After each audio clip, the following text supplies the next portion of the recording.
بسم اللہ میں ہے. اسی لیے امام شافعی کو کیونکہ رفض کا فتویٰ بھی لگا نا امام شافعی پر کہ یہ رافضی ہیں، تو وہ کہتے ہیں اچھا محبت آل بیت اگر رفض ہے تو میں رافضی ہی سے، تو میں رافضی ہی صحیح. اب ان کا رفض دیکھیں، عام نظر میں ان کا رفض دیکھیں مگر حقیقت میں ان کا عشق دیکھیں. وہ کہتے ہیں ہمارے نزدیک، حنفیوں کے نزدیک قرآن الحمدللہ سے شروع ہوتا ہے. کہاں سے شروع ہوتا ہے؟ الحمدللہ سے. مگر امام شافعی فرماتے ہیں قرآن بسم اللہ سے شروع ہوتا ہے. سبحان اللہ. کہاں سے شروع ہوتا ہے؟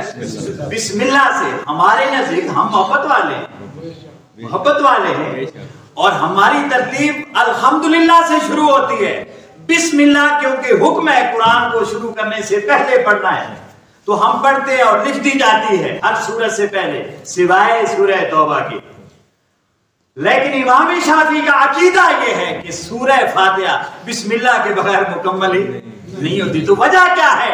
آقا نے فرمایا جملہ علوم قرآن کے سورہ فاتحہ میں ہیں اور سورہ فاتحہ کے جملہ علوم بسم اللہ میں ہیں اور بسم اللہ کے جملہ علوم بسم اللہ کی با میں ہیں.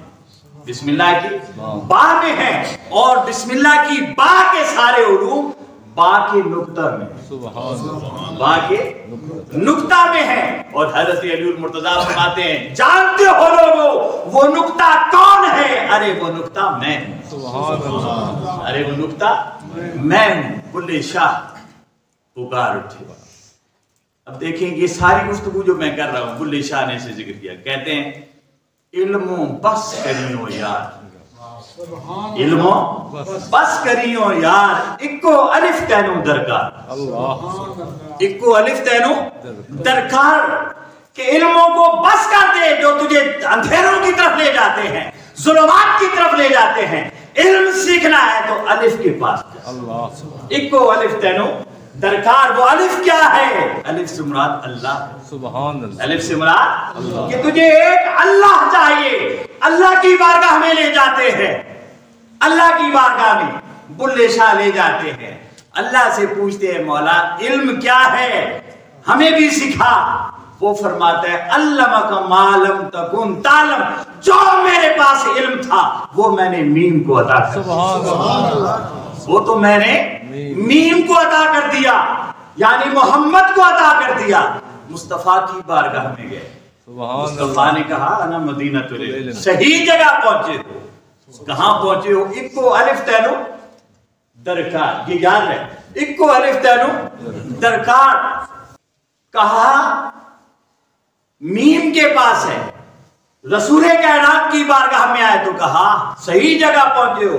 انا مدینۃ العلم، انا مدینۃ العلم، میں علم کا شہر ہوں، سارے علوم میرے پاس ہیں. عرض کیا آقا یہ حاصل کیسے ہوں گے؟ کہا عین سے ہو کر آؤ. کدھر سے ہو کر آؤ؟ عین سے ہو کر آؤ، یعنی علی سے. اکو الف تینوں درکار. الف میم کے در پہ پہنچاتی ہے، میم علی کے در پر. میم کہاں پہنچاتا ہے؟ علی. یعنی اکو الف تینوں درکار، یعنی علم سیکھنا ہے تو الف سے پوچھ. اللہ محمد کی بارگاہ میں بھیجتا ہے، محمد علی کی بارگاہ میں، محمد علی کی بارگاہ میں بھیجتا ہے. اور جب بندہ علی کے پاس پہنچا تو علی فرماتے ہیں واللہ ما من آیت قد نزلت الا علمت. خدا کی قسم کوئی ایسی آیت نہیں کہ جو مجھے معلوم نہ ہو. فیما نزلت وَأَيْنَا نَزَلَتْ وَعَلَامَا نَزَلَتْ. خدا کی قسم قرآن کی کوئی آیت ایسی نہیں کہ جو نازل تو ہوئی ہو مجھے خبر نہ ہو کہ کہاں نازل ہوئی، کس کی وجہ سے نازل ہوئی، کس وجہ سے نازل ہوئی اور کس پر نازل ہوئی. اللہ نعرہ حیدری. ایسی کوئی آیت قرآن میں نہیں ہے. جب علی کے در پر پہنچے کہ مخلوق کا سارا علم قرآن کے پاس ہے، قرآن کا سارا علم فاتحہ کے پاس ہے، فاتحہ کا سارا علم بسم اللہ میں ہے، بسم اللہ کا سارا علم اور معرفت بسم اللہ کی بے میں ہے، اور بے کے سارے علوم نقطہ با میں ہیں اور وہ نقطہ با علی ہے، وہ نقطہ با علی ہے۔ تو بلے شاہ کہتے ہیں، کون کہتے ہیں؟ بلے شاہ کہتے ہیں، بڑی خوبصورت کہتے ہیں، پھڑ نقطہ چھوڑ حسابان۔ سبحان اللہ، بے کا نقطہ ہے نا، کیا ہے؟ بے کا نقطہ۔ الف کے پاس پہنچے نا تو انہوں نے علی تک پہنچایا، اور جب علی پر پہنچے اور علی کا علم دیکھا اپنی حیثیت کے مطابق تو کہا یار میں تو یہاں پہنچا ہوں کہ پھڑ نقطہ چھوڑ حساب، پھڑ نقطہ چھوڑ حسابانو کی کرنا علم کتابانو ایک نقطے وچ گل مکدی۔ سبحان اللہ، پھڑ نقطہ چھوڑ حسابانو کی کرنا علم کتابانو جھلیا ایک نقطے وچ گل مکدی۔ تو وہ نقطہ کیا ہے؟ علی المرتضیٰ ہے۔ ارے انسان کے ایمان کی بات بھی یہی ختم ہوتی ہے، اسلام کی بات بھی یہی ختم ہوتی ہے، محبت کی بات بھی در علی پر ختم ہوتی ہے۔ کائنات میں کیا چیز ہے جو در علی المرتضیٰ سے ملتی نہیں؟ اور وہ کون سا خزانہ ہے جو رب کے ہاں تو ہو مگر علی کے پاس نہ؟ سبحان اللہ، علی کے پاس نہ ہو۔ اللہ رب العزت نے، میں نے عرض کیا، انسان کو اپنی ذات و صفات و افعال و اسماء کا مظہر بنا کر بھیجا ہے، تو وہ انسان جو انسان کامل ہے وہ مصطفیٰ ہے۔ کیا ہے؟ مصطفیٰ ہے، اور مصطفیٰ کا مظہر علی المرتضیٰ۔ سبحان اللہ، مصطفیٰ خدا کا مظہر ہے، بے شک، اور علی المرتضیٰ مصطفیٰ کا مظہر۔ بے شک، علی المرتضیٰ مصطفیٰ، مصطفیٰ کا مظہر ہے۔ اللہ نے کے محبوب فرماتے ہیں یعنی انت منی وانا منک، اللہ، انت منی وانا منک، میں تیرا مصدر ہوں تو میرا مظہر ہے۔ اللہ، اللہ، ترجمہ کیا ہے؟ اے علی میں تیرا مصدر ہوں، تو مجھ سے ہے، اور میں تجھ سے ہوں، یعنی تو میرا مظہر ہے۔ سبحان اللہ، لوگ تیرے علم کو دیکھے میرا علم یاد آتا ہے، تیرے علم کو دیکھے میرا علم یاد آتا ہے، تیرے جود و سخا کو دیکھے میرا جود و سخا یاد آتا ہے، تیرے لطف و عطا کو دیکھے میرا لطف و عطا یاد آتا ہے، تیری شجاعت دیکھے میری شجاعت یاد آتی ہے، تیری صداقت دیکھے میری صداقت یاد آتی ہے، تیری عدالت دیکھے میری عدالت یاد آتی ہے۔ ارے جس کو جو خیرات ملی ہے علی کے در سے ملی ہے، کیونکہ علی مصطفیٰ کا مظہر ہے۔ نعرے تکبیر، نعرے رسالہ، نعرے حیدری۔ دوستان جی اٹھا، حضرت علی المرتضیٰ سے کسی نے پوچھ لیا، ہم نادان ہیں، ہم تو پوچھتے بھی نہیں، ہمیں تو یہ شعور بھی نہیں کہ کسی سے کچھ پوچھ لے، اور جو بتا دے اسی پر چل پڑتے، لکیر کے فقیر۔ اور ہم ایسی لکیر کے فقیر ہیں جو لکیر ہی نہیں ہے، جو ذاتی طور پر لکیر ہی نہیں۔ علی المرتضیٰ سے کسی نے پوچھا کہ آپ کو کوئی حسرت ہو زندگی میں؟ حسرت اس آرزو کو کہتے ہیں جو پوری نہیں ہوتی۔ ایک ہوتی ہے نا تمنا پوری ہو گئی، ایک ہوتی ہے حسرت، وہ آرزو وہ خواہش جو پوری نہیں ہوتی اور نہ پوری ہونے کا کوئی امکان ہوتا۔ پوچھنے والے نے آرزو یا تمنا نہیں پوچھی، کیونکہ اللہ کے ولی کی نہ کوئی تمنا ہوتی ہے، نہ آرزو ہوتی ہے، نہ خواہش ہوتی ہے، اس کی نگاہوں میں اور اس کے خیالوں میں فقط جلوہ یار ہوتا ہے۔ سبحان اللہ، اسے کوئی تمنا نہیں ہوتی۔ یار سامنے ہو تو تمنا کیسے، یار سامنے ہو تو آرزو کیسے، یار سامنے ہو تو خواہشات کیسے؟ تو خواہشیں اس کی نہیں ہوتی، نہ آرزویں نہ تمنائیں، کوئی حسرت ہوتی ہے جو رہ جائے۔ تو کہا کوئی حسرت؟ مولا علی فرماتے ہیں مجھے زندگی میں 2 حسرتیں رہی ہیں اور وہ میں ساتھ لے کر جا رہا ہوں۔ حسرت وہ خواہش ہے جو پوری نہ ہو اور مرنے والا جانے والا ساتھ لے کر جائے، پوری نہ ہو۔ کہا 2 حسرتیں رہی، عرض کیا کون کون سی حسرت؟ حضرت علی فرمانے لگے ایک حسرت یہ رہی زندگی بھر کہ جتنا میں سخی تھا اتنا کسی نے مانگا نہیں۔ سبحان اللہ، جتنا میں سخی تھا اتنا کسی نے